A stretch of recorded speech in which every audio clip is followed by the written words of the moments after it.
What's up, guys? Neil with Normal Guy Fishing, back after a brief hiatus, I guess of a couple months. A lot of hobbies dragging me different directions, trying to take my money and my time. But anyway, it's dark at like 4:30 now. It's cold as crap. Now the evenings feel like they're forever long. And I feel like I have time to make some videos, the kind of videos that I wanted to make starting out. The kind of videos that are just helpful in general. That's what I'm hoping to, I've taken a lot of information off YouTube and used it. I just want to give back some of the stuff that was hard to find, I guess, or that isn't as clear maybe, and especially in the swim bait world in relation to throwing these things not on the West Coast. Today we're talking about a specific type of swim bait. You can tell from that tail, most of you, if you are a swim bait guy already, this is a Huddleston. This is a 68 Deluxe, and this particular 68 Deluxe I may have ruined completely. And it's not from storing it wrong, let's say.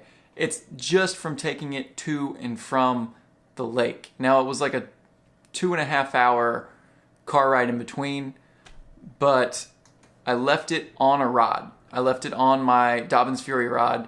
It was hooked into the hook keeper, and the hook keeper is on like the side of the rod.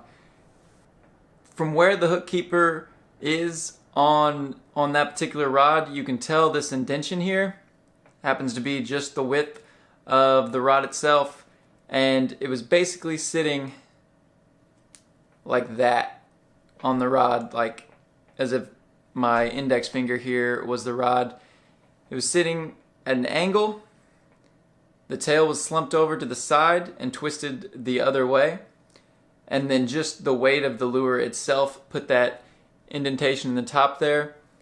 And tail this way, and if I bring that straight down, see how the lure is completely off center from like that. The whole thing is twisted. Yeah, that doesn't run right at all when it's this twisted. The thing just wants to turn on its side. It almost wants to spiral completely, like all the way around.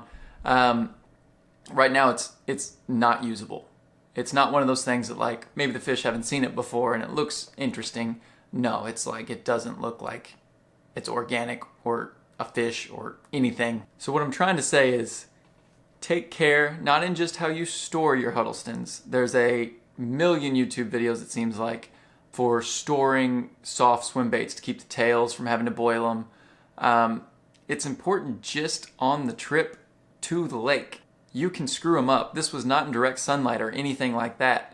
This was just the weight of the lure itself. I don't know if it had a rod sitting on top of it. It might have, and I'm sure that might have encouraged the problem a little bit. But, I mean, for a $25 lure, just take care of it. A lot of people are going to recommend this exact lure for people starting out in swim baiting, especially in the winter. It's a smaller profile. You can run this thing real slow, and it looks great in the water still. You don't have to get it up to really a certain speed for it to have action. As long as that thing's moving, that tail is gonna go nice and methodically. And the rate of fall 12, people are gonna suggest just to get down to where the fish are this time of year. So if you get one, just take care of it. That's all this video is really about.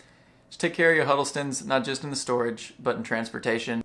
But yeah, if you have ideas, suggestions, let me know. Might help me out, which I'm grateful for. Might help out somebody watching the video, looking through the comments.